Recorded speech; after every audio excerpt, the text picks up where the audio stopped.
Di balik keheningan desa Cihanuleum, terhampar sawah luas yang menyimpan rahasia kelam. Dira, penulis muda yang mencari ketenangan, tak menyangka langkahnya menuntunnya pada perjanjian mematikan di tengah lumpur. Malam pertama sejak tiba, bisikan misterius mengundang kesedihan. Jejak kaki berlumpur muncul di teras, dan sosok berjubah putih menanti di balik kabut.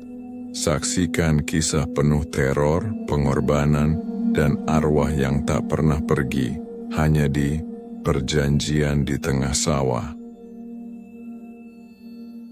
Siapkan kopi, handset, dan nikmati ceritanya.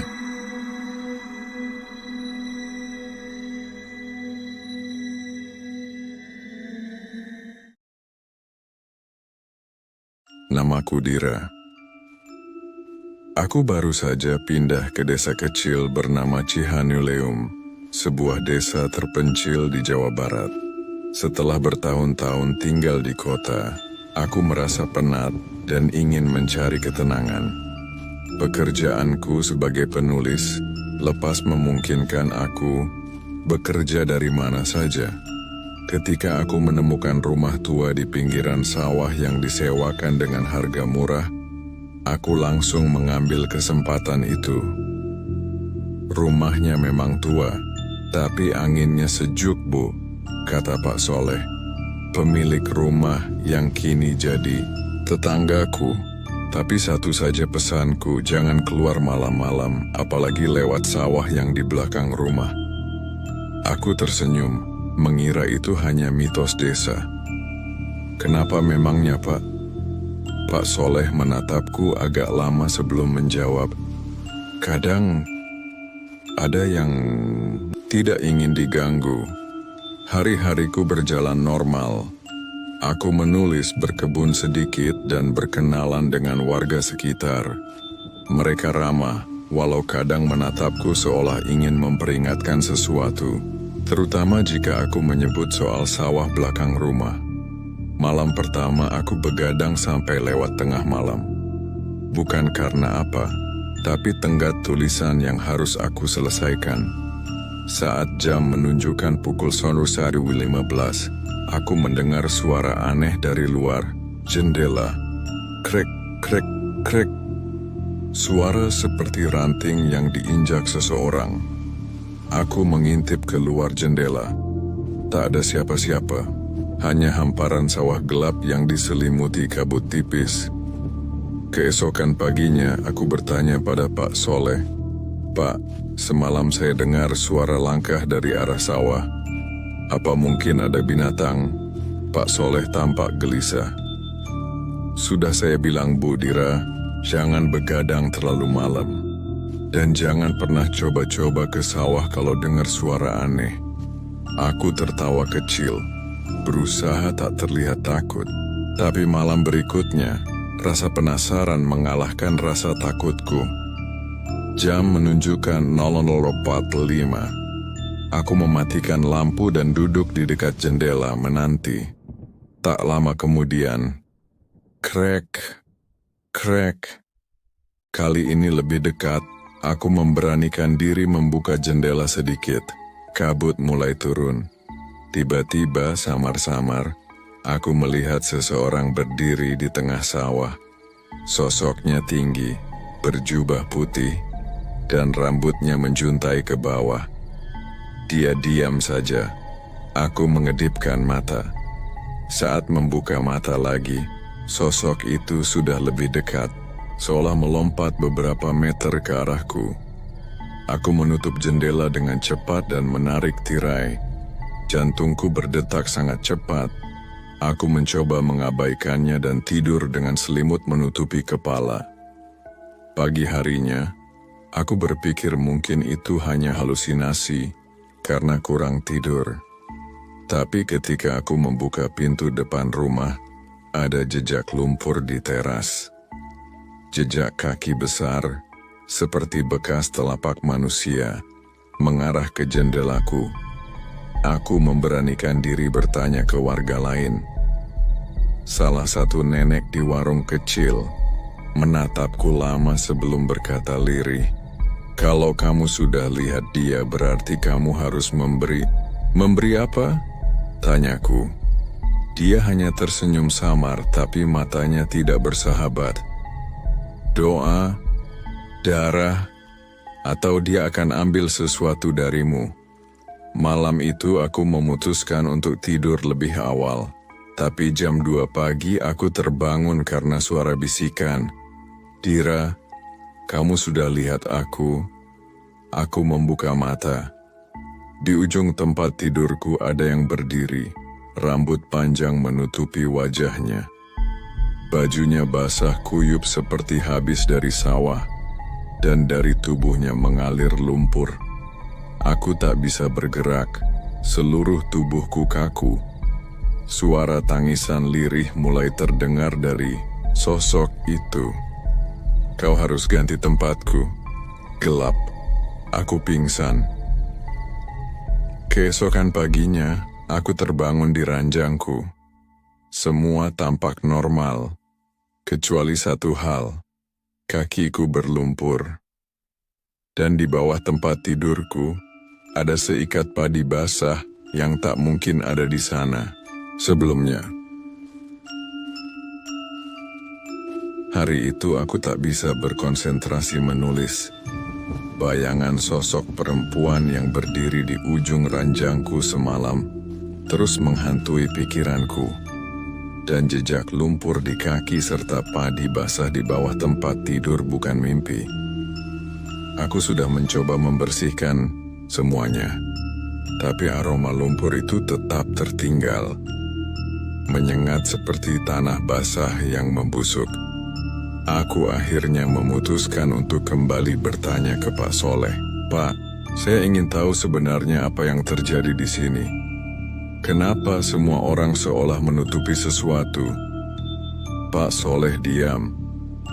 Pandangannya kosong menatap ke arah sawah di belakang rumahku. Lalu dengan suara rendah, ia berkata, 7 tahun lalu, ada perempuan bernama Yani. Dia tinggal di rumah yang sekarang kamu tempati. Seorang guru muda dari kota. Baik, ramah, dan sangat peduli dengan anak-anak di desa ini. Aku mendengarkan dengan saksama. Apa yang terjadi padanya? Dia hilang, jawab Pak Soleh. Waktu itu sawah sedang musim tanam. Hujan turun deras selama 3 hari.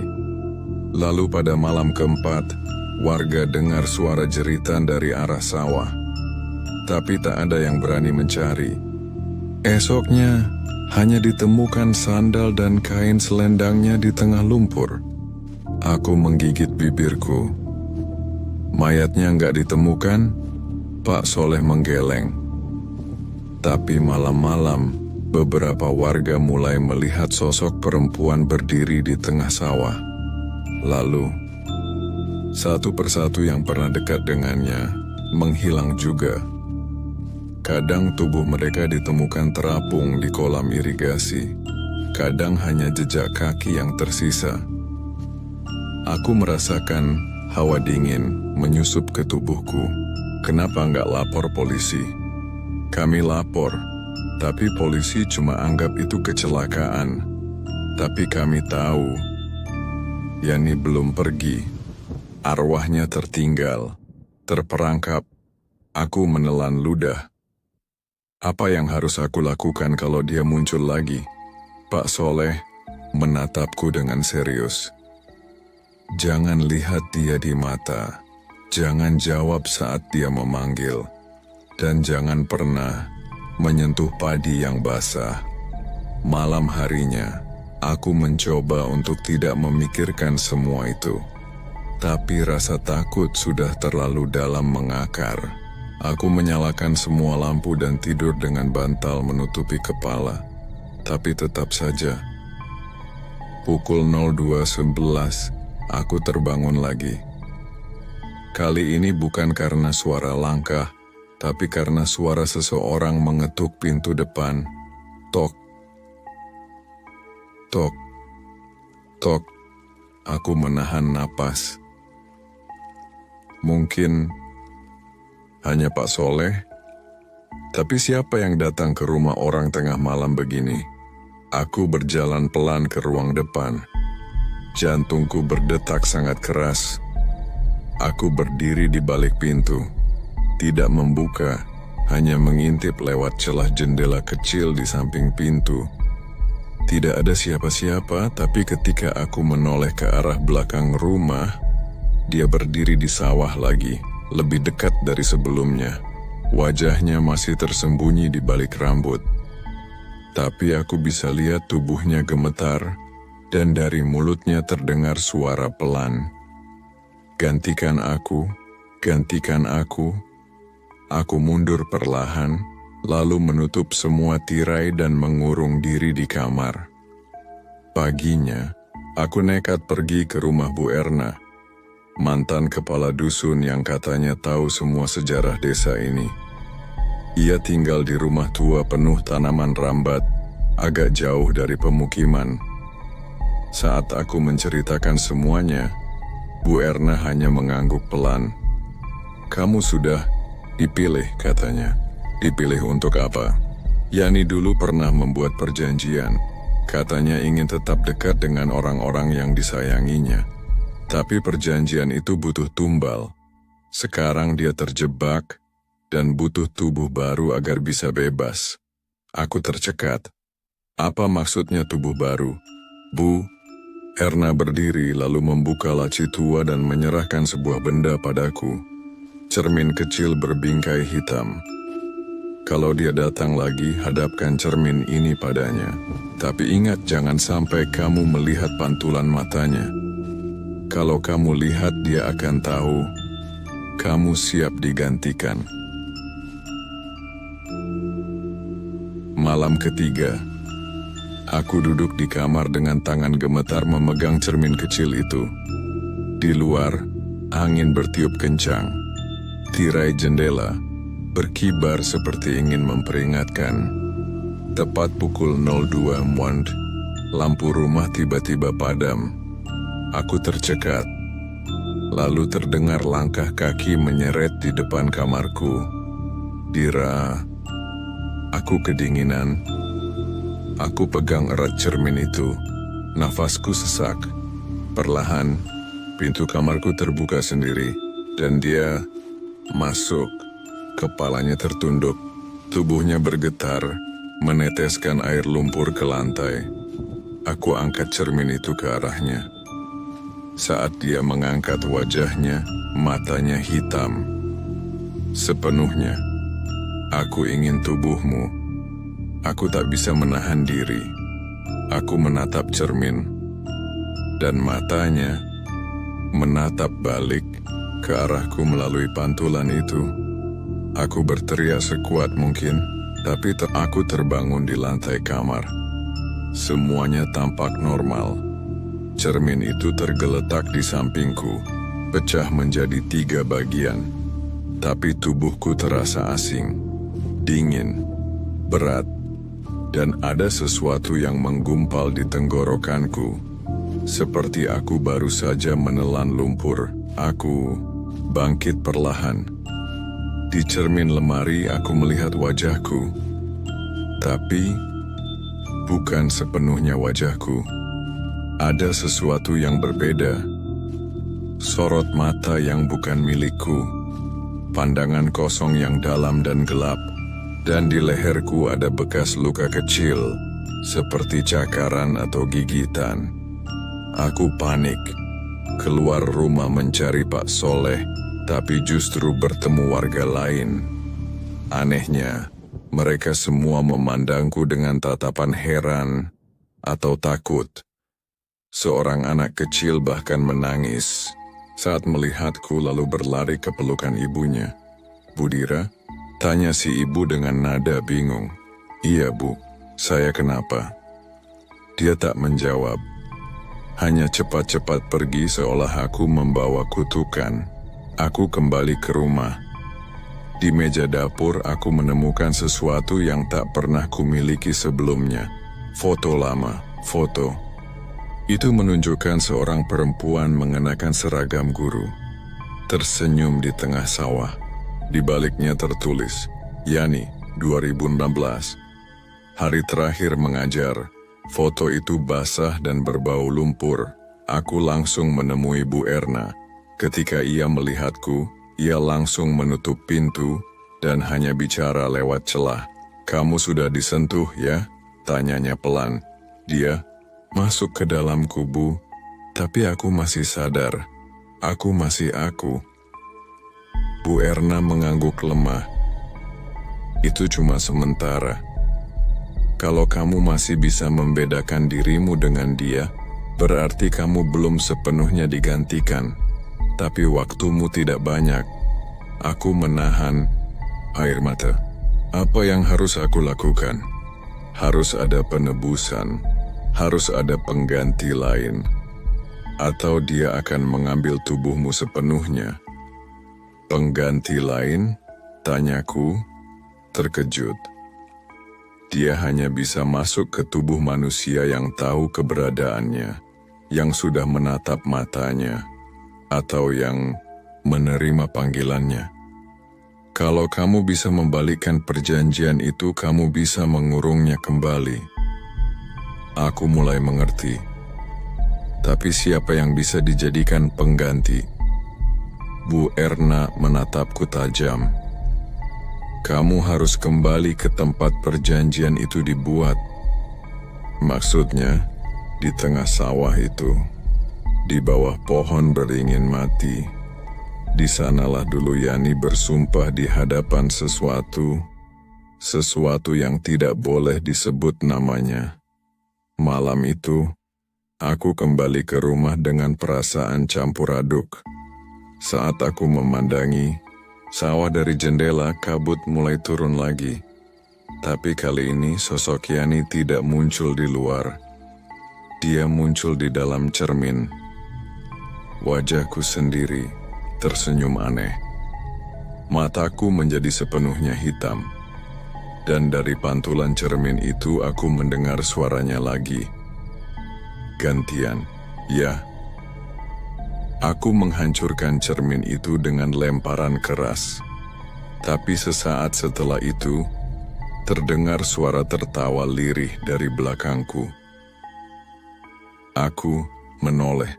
Tak ada siapa-siapa, tapi bayanganku di lantai masih tertawa. Pukul 2 sinar dini hari. Aku pergi ke sawah dengan membawa senter, potongan padi basah yang dulu kutemukan di bawah tempat tidur, dan foto Yani. Kabut sangat tebal. Angin tak berhembus, namun suara gamelan kecil terdengar samar dari kejauhan. Aku berjalan menuju pohon beringin yang sudah mati. Batangnya lapuk dan penuh bekas bakaran. Di bawahnya ada semacam lingkaran tanah yang tak pernah ditumbuhi apapun. Lingkaran itu penuh lumpur, dan ketika aku berdiri di tengahnya, tanah mulai bergetar pelan. Tiba-tiba, aku merasa tubuhku bergerak sendiri. Tanganku menengadah, mulutku mengucap sesuatu dalam bahasa yang tidak ku mengerti. Aku menyerahkan diriku sebagai jalan pulang. "Tidak," teriakku, tapi mulutku tetap bicara sendiri. Biar aku menjadi jembatan bagi yang tak selesai.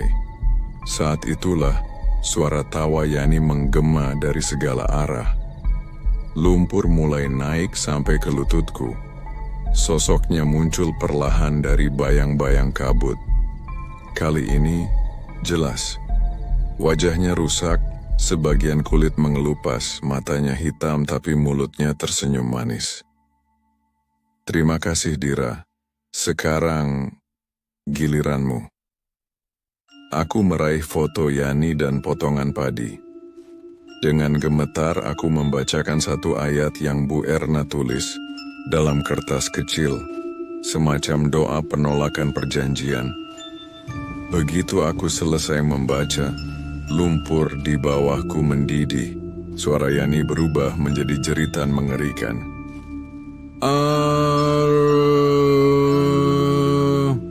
Angin Angin berputar, dan kabut terserap ke dalam lingkaran tanah. Sosok Yani berusaha menyerangku, tapi tubuhnya seperti terbakar dari dalam. Dia menjerit, lalu hancur menjadi debu, lumpur. Semua jadi gelap, dan aku pingsan. Ketika aku terbangun, aku sudah di rumah Bu Erna. Dia menatapku dengan lega. "Kamu berhasil," katanya. Tapi sebelum aku sempat bicara, mataku menangkap sesuatu di cermin ruang tamu. Yani berdiri di belakangku, tersenyum. Cermin di ruang tamu rumah Bu Erna memantulkan sosok Yani berdiri di belakangku. Tapi saat aku menoleh, tidak ada siapa-siapa. Hanya udara dingin yang menusuk kulit dan bau lumpur yang samar-samar mulai kembali tercium. Bu Erna melihat wajahku yang pucat. "Dia masih ada di sana ya?" Aku mengangguk. Kupikir semuanya sudah selesai. Bu Erna menghela napas. "Kamu berhasil membatalkan perjanjiannya, tapi itu tidak mengusir arwahnya. Perjanjian itu sudah menanamkan sebagian dirinya ke dalam tubuhmu. Dia masih terikat denganmu." Aku duduk lemas. Jadi aku harus hidup begini, dengan bayangan dia terus mengikutiku. Selama kamu tidak menyerah, kamu masih bisa bertahan. Tapi satu hal yang perlu kamu tahu, Dira, perjanjian seperti itu tidak hanya melibatkan manusia dan arwah. Kadang, ada makhluk lain yang terlibat, yang menginginkan sesuatu sebagai imbalannya. Aku menatap Bu Erna. "Maksud ibu?" Yani tidak membuat perjanjian dengan dirinya sendiri. Dia memohon kepada entitas tua yang tinggal di dasar sawah itu. Mereka menyebutnya Nyi Rorong Lembur, penunggu sawah dan pelindung tanah mati. Sekali sudah dipanggil, tidak mudah mengusirnya. Aku merasa jantungku mulai berdebar tak beraturan. Kalau begitu aku harus apa? Bu Erna memejamkan mata, lalu bangkit dan berjalan ke sebuah lemari tua. Ia mengeluarkan sebongkah tanah kering, dibungkus kain putih kusam. Ini sisa dari tanah perjanjian pertama. Tanah tempat Yani bersumpah, "Jika kamu ingin memutus hubungan, kamu harus mengubur benda ini. Di tempat asalmu, aku menelan ludah. Di kota, iya, di tanah tempat kamu dilahirkan. Karena sekarang, bagian dari perjanjiannya sudah melekat padamu. Kalau tidak dikembalikan ke asalmu, Yani akan terus mengikutimu dan lambat laun, dia akan menggantikanmu sepenuhnya." Beberapa hari kemudian, aku kembali ke kota. Rumah masa kecilku masih kosong, tak ada yang menempatinya sejak kedua orang tuaku meninggal. Di halaman belakang, di bawah pohon mangga yang dulu sering kupanjat, aku menggali tanah dan mengubur bungkusan tanah kering itu. Sesaat setelah aku menimbunnya, langit mendung seketika. Angin bertiup kencang, dan terdengar suara bisikan. "Kamu pikir ini cukup?" Aku langsung berlari masuk ke rumah. Tapi di dalam suasananya lebih mencekam. Semua cermin di rumah, yang sebelumnya bersih, kini tertutup embun dari dalam. Dan di setiap permukaannya, samar-samar muncul wajah Yani. Aku menjerit dan mencoba memecahkan cermin satu persatu, tapi wajah itu tetap muncul. Di dinding, kaca jendela, layar ponselku, bahkan pantulan air di gelas. Dan yang lebih buruk, aku mulai kehilangan waktu.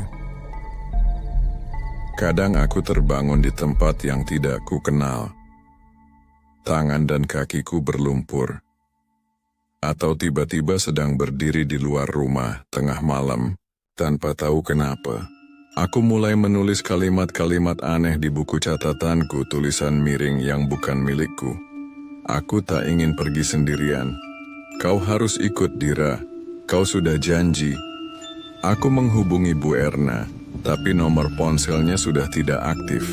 Ketika aku kembali ke desa, rumahnya sudah kosong.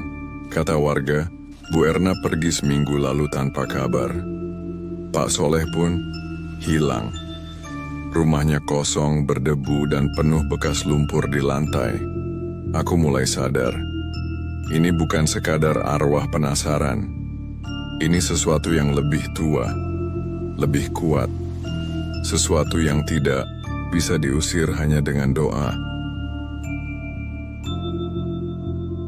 Malam terakhir, aku duduk di depan laptop, mencoba menulis semuanya agar jika suatu saat aku menghilang, orang lain tahu apa yang terjadi. Tapi layar laptopku tiba-tiba mati. Gelap. Lalu perlahan menyala kembali. Bukan desktop yang muncul, tapi sebuah video. Video diriku sendiri. Tapi aku tidak ingat pernah merekamnya. Dalam video itu, aku berjalan ke tengah sawah. Hujan turun deras, dan di bawah pohon beringin mati aku berlutut. Mulutku bergerak mengucapkan kalimat yang sama seperti yang Yani ucapkan dulu. Aku menyerahkan diriku, biar aku jadi jembatan. Layar laptop padam, dan dari arah jendela kamarku terdengar suara ketukan tok, tok, tok. Aku tidak berani menoleh, tapi aku bisa merasakan kehadirannya. Seseorang berdiri di sana, menunggu aku membuka, menunggu aku menyerah. Kalau kau membaca ini dan melihat cermin di dekatmu mulai berembun, jangan jawab saat dia memanggil namamu. Jangan tatap matanya, dan jangan pernah mendekati sawah tengah malam, karena perjanjiannya belum selesai. Dira telah mencoba menebus perjanjian yang menjeratnya, namun jejak lumpur itu belum pergi. Di setiap cermin, bayangannya menunggu. Di setiap desir angin, namanya dipanggil pelan. Dan saat kau kira cerita ini usai, ingatlah, setiap malam, saat kota tertidur, langkah berair berkerikil itu bisa tiba-tiba menapak di ambang pintumu. Siapkan hatimu untuk mendengar bisikan. Aku sudah menunggumu. Karena perjanjian di tengah sawah tak pernah benar-benar berakhir. Selamat malam.